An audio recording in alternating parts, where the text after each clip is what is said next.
मुहाजिर से बात करते हैं। हेलो।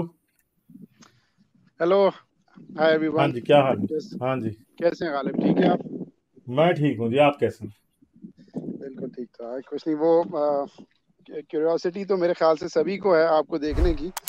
लेकिन अपने साथ हुए हुए एक दो छोटे छोटे माइन्यूट वाकयात को देख के मुझे लगता है आपने जो मास्क पहना है बिल्कुल ठीक पहना है। क्योंकि ये सिर्फ आपसे रिलेटेड नहीं है। जिस चीज़ को लेकर आप चल रहे हैं, ये आपके इर्द गिर्द के लोगों को बहुत बुरे तरीके से इफेक्ट करता है। हाँ जी, एग्जैक्टली। ये ज्यादा तो जरूरत मास्क की मेरी वजह से नहीं है, ये दूसरे मुझे लोगों की मुझे वजह से बिल्कुल पता है आपने क्यों मास्क पहना हो। जितने दलेर आप हैं, आपको मास्क की जरूरत नहीं है, लेकिन आई अंडरस्टैंड कि आपने क्यों पहना हुआ। अच्छा, चलें। और क्या बात करेंगे आप? कुछ नहीं, मैं लास्ट टाइम आपसे बात हुई थी ऑनेस्टली, मुझे बहुत अच्छा लगा बाद में। आई वाज वेरी हैप्पी क्योंकि बिल्कुल मेरी ब्रेक स्टार्ट हुई तो आपसे बात स्टार्ट हुई, और ब्रेक खत्म होने के बाद आपसे, मतलब उससे पहले पहले आपसे बात हो गई मेरी। Thank you very hmm. Much again. आज भी उसी तरह की ही रूटीन है मेरी। हम्म। डाइटिंग कर रहा हूँ। अच्छा। एक मैं आपसे बात कर लेता हूँ, खाना शाना नहीं खाता। नहीं, कुछ ना कुछ तो किया करें। हाँ चाय कॉफी पिया करें। हाँ। हाँ। तो मुझे डाइटिंग करने के मुझे जी जी। डाइटिंग करने के तरीके होते हैं। कई मरतबा हम अन्य डाइटिंग करनी शुरू कर देते हैं। पंजाबी में कहते हैं ना, अन्य वाह। हम्म, हाँ जी। हाँ, डाइटिंग करने के हमेशा कई तरीके हैं।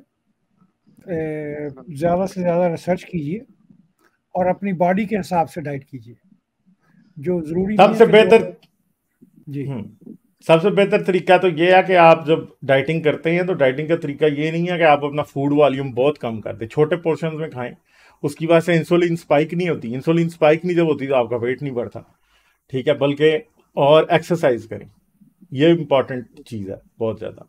आमतौर पे हम जितने लोग थोड़े मोटे होते हैं, उसकी वजह यह है कि इंसुलिन स्पाइक हो जाती है, और उसकी वजह से फिर आप जो है वेट गेन करते हैं और वेट लूज भी नहीं कर सकते इंसुलिन स्पाइक की वजह से। फिर ऐसा नहीं हो सकता कि आप सुबह भी हैवी नाश्ता करें और शाम को भी अच्छा खासा खाना खाएं और आप समझें कि वेट नीचे जाएगा, फिर नहीं जाता। हाँ। बल, वो मुश्किल होता बल्कि है, स्पेशली वो एक एज के हम्म। बाद तो मेंटेन करना। फिर वो लाइफस्टाइल, बच्चे, जॉब, घर की मसरूफियात, बहुत सारी चीजें आपको, फिर वो ये प्रायोरिटी आपकी नहीं रहती ना अपने आप को फिट रखना। हम्म। तो अच्छा, कुछ नहीं, चलें। बस और क्या मैं बात एक करेंगे? और ये कि मेरे मेरे साथ स्पेशली ये जो फेज है, इसके अंदर एक दो फनी वाकयात हुए, उनमें से मैं आपको सुना देता हूँ एक। कि मैं जिस जिस तरह मैं बिलीव करता हूँ वो टोटली आप कह सकते हैं एग्नोस्टिक हूँ मैं, अपने आप को ये बोलूँगा। तो जो फर्स्ट टाइम मेरी यहाँ पर जॉब हुई नॉर्थ अमेरिका में, तो शिफ्ट बेस्ड जॉब थी। उसके अंदर कुछ लोग जो थे वो मुस्लिम उससे बिलोंग करते थे। शिफ्ट्स का ये होता था कि वो रैंडमली आपको असाइन होती थी। मतलब आप फ्राइडे को भी कर सकते हैं, Saturday Sunday, it was 24/7 work space. तो उसके अंदर ये था कि आप खुद से सिलेक्ट नहीं कर सकते थे कि मैंने फ्राइडे को काम करना है, सैटरडे को मुझे छुट्टी चाहिए, संडे को छुट्टी चाहिए। वो सुपरवाइजर अलाउ करता था। तो वो जो मुस्लिम एक ग्रुप था, उनको फ्राइडे का बड़ा इशू होता था, फ्राइडे की नमाज का। और तो उन लोगों ने ये मिल के ग्रुप बनाया कि यार हम लोग बात करते हैं और हम लोगों को फ्राइडे की छुट्टी मिल जाए, ताकि एक दिन हमारे पास श्योर शॉट एक दिन हो कि हम फ्राइडे वाले दिन हमने काम पर नहीं हम्म। आना। तो बात करने के लिए उन्होंने मुझे आगे कर दिया। तो अब मेरे लिए ये था कि यार एथिकली मुझे करनी चाहिए या नहीं, क्योंकि मेरे लिए ये चीज़ इंपॉर्टेंट नहीं थी। मेरे लिए ये इंपॉर्टेंट था कि मुझे एक दिन कंफर्म छुट्टी का पता चल जाए, तो वो फिर आप अपने फैमिली प्लान्स या बाहर निकलने के प्लान्स कर सकते हैं। तो वो फिर मैं, आप कह लें कि थोड़ी सी मुनाफिकत की। और फिर मुझे बात करके अपने लिए और बाकी जितने भी कोलीग्स थे उनके लिए जो है छुट्टी, वो फ्राइडे की तमाम जो मुस्लिम कोलीग्स थे उनके लिए बुक हो गई। नहीं, मेरे ख्याल में फ्राइडे की छुट्टी, अगर इनको ऐसा आपका वर्क स्केजुअल है कि जिसमें छुट्टी रोटेट होती है और इनको अगर परमानेंटली फ्राइडे की छुट्टी मिल जाए तो मेरे ख्याल कोई बुरी बात नहीं। बजाय इसके हाँ कि वो फ्राइडे वाले दिन काम करके काम चोरी करें या टेंशन में रहें और कोई और मसला कर लें, हम तो ये कहेंगे फिर इनको मिल जाए फ्राइडे की छुट्टी, कोई प्रॉब्लम नहीं। हाँ, तो ये हुआ था। हम्म। तो बाकी है कि आप आपसे इससे पहले एक कॉलर बात कर रहे थे जिसमें आपने मेंशन किया ट्विटर का और ये सारा कुछ। ये एक मैं भी सोचता हूँ कि प्रोबेबली इन कमिंग डेज हमारी जो जनरेशन है ये लोग प्रोबेबली मजहब की नफरत में या फिर मजहब से इतने उकताए हुए हैं कि वो आ, उसके ऑपोजिट ऑपोजिट साइड पर खड़े हो जाते हैं। लेकिन जो कमिंग जनरेशन जो कि थोड़ी मॉडरेट हैं, जो कि बीच में रहती है, तो प्रोबेबली वो स्पिरिचुअलिटी नीम मजहब के उसके अंदर रहें प्रोबेबली। मगर आपको मैंने लगता है कि स्पिरिचुअलिस्ट जितने भी देखे हैं ना, ज्यादातर सुपरस्टिशियस होते हैं। हम्म, कई ऐसे स्पिरिचुअलिस्ट हमने देखे हैं जो एथियस्ट में घुसे हुए हैं, वो तब भी सुपरस्टिशियस ही हैं। मैं कईयों को जानता हूँ। सुपरस्टिशन स्पिरिचुअलिटी के साथ जुड़ी हुई है, इसलिए अगर आप ये कहें कि स्पिरिचुअलिटी को ठीक चीज है, कोई शख्स ये कहे, तो मैं तो नहीं इस बात को जरा भी इंडोर्स करता। आपको नहीं लगता कि अगले 20-25 सालों में जो करंट जनरेशन है जो मजहबी है बड़ी होगी, तो उनके जो बच्चे हैं वो इस्लाम की या मजहब की किसी एक नई मॉडरेट उस शक्ल को नहीं, फॉलो मॉडरेट करेंगे? इस्लाम आ जाएगा, मॉडरेट इस्लाम आ जाएगा, मगर स्पिरिचुअलिज्म जो है ना, ये जो स्पिरिचुअलिटी है, ये सूडो साइंस के ऊपर ही ये बिलीव करते हैं सारे का सारा। ये योगा शोगा और ये मैं एनर्जी फील कर रहा हूँ और फलां हो रहा है, ढमकां हो रहा है, ये सब फ्रॉड है, इसमें कुछ भी नहीं। और बड़े लोगों को इसने बर्बाद किया। वो रैशनल हो ही नहीं पाते कभी भी, उनको रैशनल बातें समझ नहीं आती। और मैं समझता हूँ आमतौर पे जितने भी लोग इस तरफ जाते हैं, क्योंकि बहुत से लोग ऐसे हैं कि मैं आपको एक बात बताता हूँ, मैं हूं या मेरे जैसे और लोग हैं, हम साइंस को बहुत सीरियस लेते हैं। ये लोग साइंस को अनकूल समझते हैं।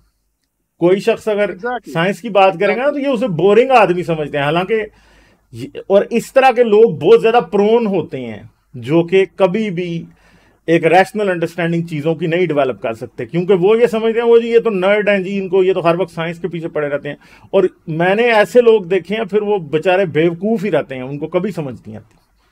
तो मैं भी ये भी इस एक बात में ये भी एक मजहबी सोच की वजह से होता है कि लोग साइंस से नफरत करते हैं, या साइंस को एक मतलब किताबी कीड़ा जो है, वर्ड कितना फजूल बात आई, ठीक है। एग्जैक्टली। मतलब किताबी कीड़ा अगर आप किसी को कहेंगे तो आप क्या जाहिर कर रहे हैं? आप सिर्फ अपनी जहालत जाहिर कर रहे हैं, क्योंकि जो बंदा किताबें पढ़ रहा है वो तो बहुत। और इधर तो मुल्हिदीन भी ऐसे हैं जिनसे आधी से ज्यादा किताब नहीं पढ़ी जाती, और दूसरों को ज्ञान बांटते हैं और फिर बोंगियां मार देते हैं, ठीक है, क्योंकि उनको एग्जैक्टली। पता नहीं होता कोई भी। तो मुझे ये प्रॉब्लम है। मुझे जी ना जी, लेकिन आजी भाई। मेरे दिमाग में, मैं क्या नाम है इसका, 5-10 दिनों से आधी किताब पढ़ के बैठा हूँ। मुझे पूरी अच्छा। करनी है। स्टेमिना चाहिए होता है गालिब साहब, स्टेमिना चाहिए होता है बुक पढ़ने के लिए।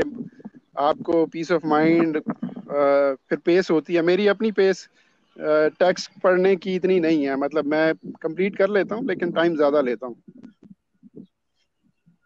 तो बात यह है कि हर शख्स को यह समझना है कि नॉलेज जो है ना, आज के दौर की असल करेंसी अगर कोई है ना, डॉलर नहीं है, नॉलेज है। ये बात याद रखें, नॉलेज असल करेंसी है।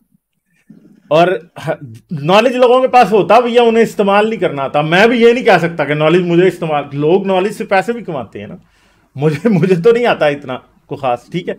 तो बहुत से लोग होते हैं ऐसे जो कि अपने नॉलेज से फिर कितना पैसा कमा जाते हैं, वो आपके सामने है। और हर चीज का नॉलेज बहुत इंपॉर्टेंट है, और साइंस एंड टेक्नोलॉजी का नॉलेज तो आज होली ग्रेल है भाई। इसके जिसके पास इसका नॉलेज है ना, उसका कोई रास्ता नहीं काट सकता।